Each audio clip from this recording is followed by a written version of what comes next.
So as we just kind of recap, we met 3 weeks ago today. The three things: saying no. What was the other?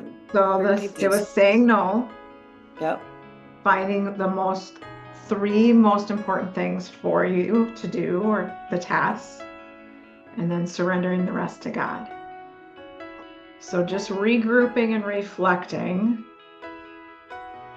what is coming to mind. Now, as far as finding the three most important things, ever heard the book The Gap in the Gain? I have not. About living in the, are you living in the gap or are you living in the gain? Mm. Are you living where you're always looking at the negative, this is not happening, all of that? Or it's like everything's a miracle?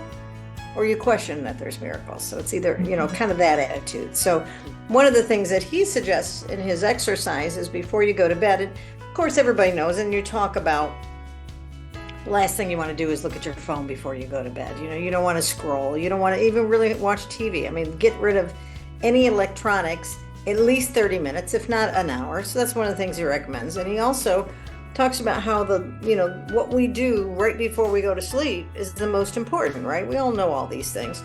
But he suggests writing down your 3 wins for the day. So I always just did gratitude, what I was grateful for. So kind of shifted that a little bit. It's still grateful.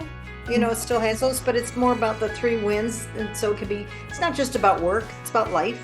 So 3 wins, but then also, what do you want the 3 wins for tomorrow to be? Oh, that's a good one. It is. It is.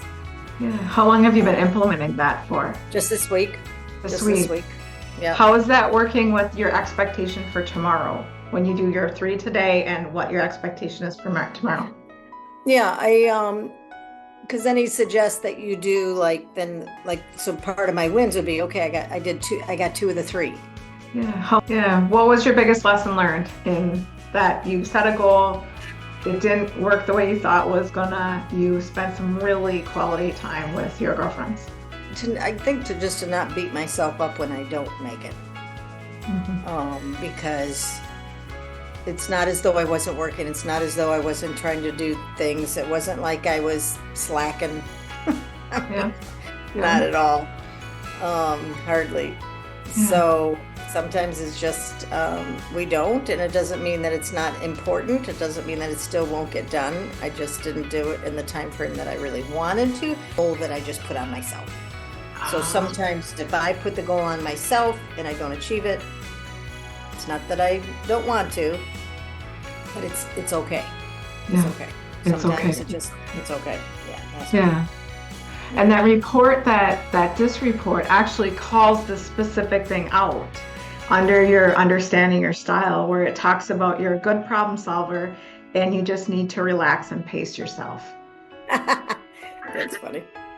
Yeah, right? Yeah. And that's one of the things that now you get to take.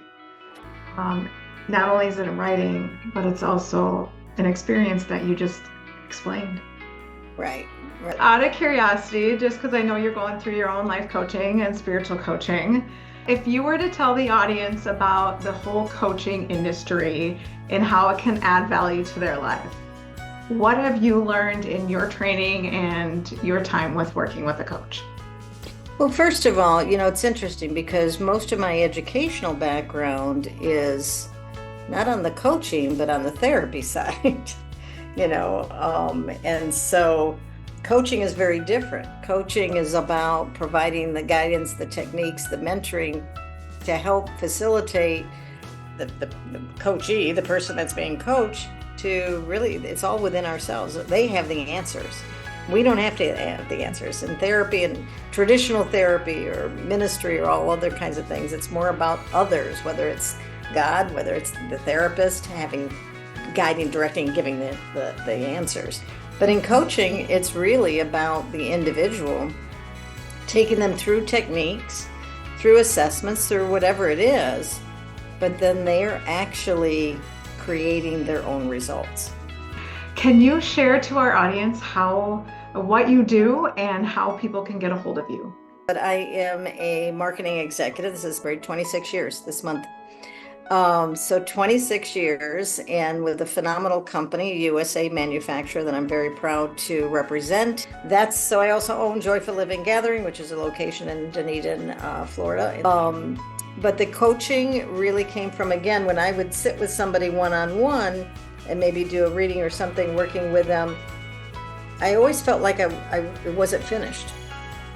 That it was like, oh my gosh, now they're going to leave and they have this information, or they have, what do they do next? And I always felt like I wanted to do more to help them. I do have a website, joyfullivinggathering.com. So through there, but I think direct email or direct phone is always the easiest texting, direct messaging. Thank you, Karen, for taking all this time out of your day and giving it to yourself and your space. Is there any other final reflections? Yes, absolutely. That I think you're phenomenal. Oh. So I like your style. I love your confidence and your knowledge. Already an outstanding coach. So lots of blessings coming to you, because you're good, Katie. If you are ready to get started with learning more about your strengths, your natural styles, and will spotlight your blind spots so that you know and can feel more empowered in the goals that you are setting in your personal and professional life.